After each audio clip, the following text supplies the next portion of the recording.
बड़बड़ाती जिठानी। सिम्मी की शादी एक जॉइंट फैमिली में होती है जहां उसके पति राकेश के चाचा चाची भी साथ रहते थे। उनकी बहू मेघा सिम्मी की जिठानी लगती थी। अरे मेघा, राकेश आ गया है, उसका खाना लगा दे बेटा। हाँ माँ, बस वो चेंज कर ले, मैं खाना लगा दूंगी। सबके कमरे में जाने के बाद सिम्मी और राकेश साथ खाना खाते हैं, जिसे देखकर मेघा को जलन होने लगती है। अरे सिम्मी, हमारे घर में पति के साथ खाना खाने का रिवाज नहीं है, तुम्हें राकेश ने बताया नहीं क्या? सिम्मी मुस्कुराकर वहां से चली जाती है कि मेघा सिम्मी की सास के पास जाती है। अरे चाची जी, राकेश भैया तो सीधे हैं, कछु नहीं बोलते, कछु नहीं समझते, लेकिन आप तो सयानी है ना।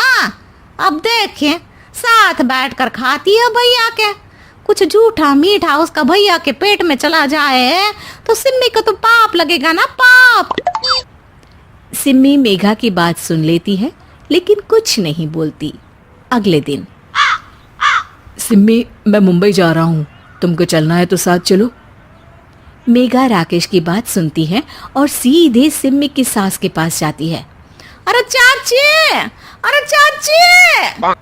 अरे मेघा, क्या हो गया? बहुत परेशान लग रही है, सब ठीक तो है ना? अरे नहीं ना चाची, कैसा ठीक है? राकेश भैया मुंबई जा रहे हैं, आप तो जानती हैं कितने सीधे हैं, इतनी दूर जा रहे हैं, कहीं कुछ हो न जाए। अरे नहीं नहीं, मैं नहीं जाने दूंगी उसे। अरे सिम्मी, पता चला है कि राकेश मुंबई जा रहा है। ना बेटा ना, वो नहीं जा सकता। अरे माँ, उन्हें ऑफिस के काम से जाना था, लेकिन आपको तो पता है ना, उन्हीं दिनों मेरे मायके में शादी है, तो वो अपनी जगह किसी और को भेज रहे हैं। अच्छा अच्छा, तो फिर ठीक है।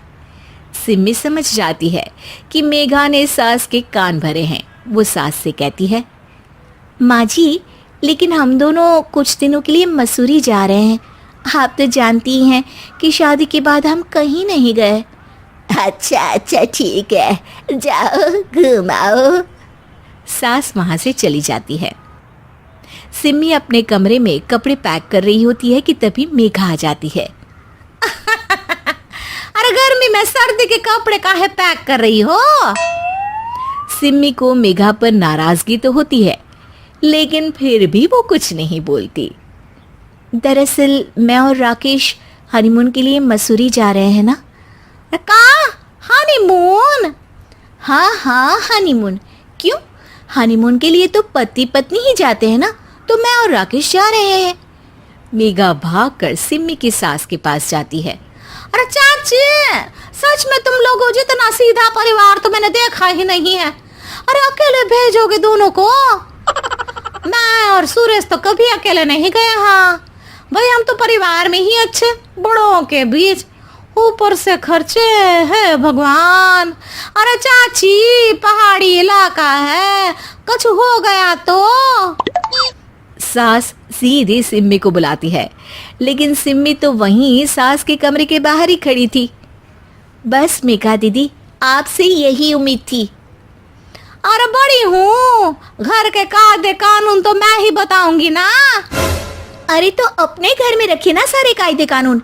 आपकी सास खुद खाना बनाती है, क्योंकि आप यहाँ आकर मेरी सास के कान भरती हैं। आपका पति हमेशा खुद खाना लेकर खाते हैं, क्योंकि आप मेरे घर में ये देखने के लिए बैठी रहती हैं कि मैंने और राकेश ने साथ खाना खाया तो खाया कैसे। मेघा दीदी, आप अपने घर और घर वालों का ख्याल रखिए। मेरे घर में ज़्यादा घुसने की ज़रूरत नहीं है, और हाँ, मैं अपने सास और पति को संभाल लूँगी।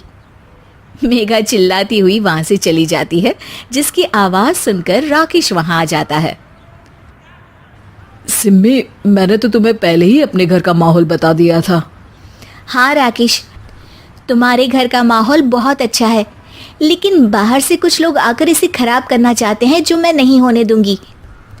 सास सिम्मी की बात सुनकर कमरे में चली जाती है। सिमी और राकेश घूमने जाते हैं और जब वापस आते हैं तो दरवाजे में मेघा और उसके पति खड़े होते हैं, वो भी सामान लेकर। अब छोटे मर्यादा तोड़कर घूम रहे हैं तो हम काहे नहीं। अरे भाभी, तो आपको किसने मना किया है? वैसे भी 4 दिन की जिंदगी है, दूसरों के घर में ताक झाक करके बिताने से अच्छा हो मौज करके ही बिताओ।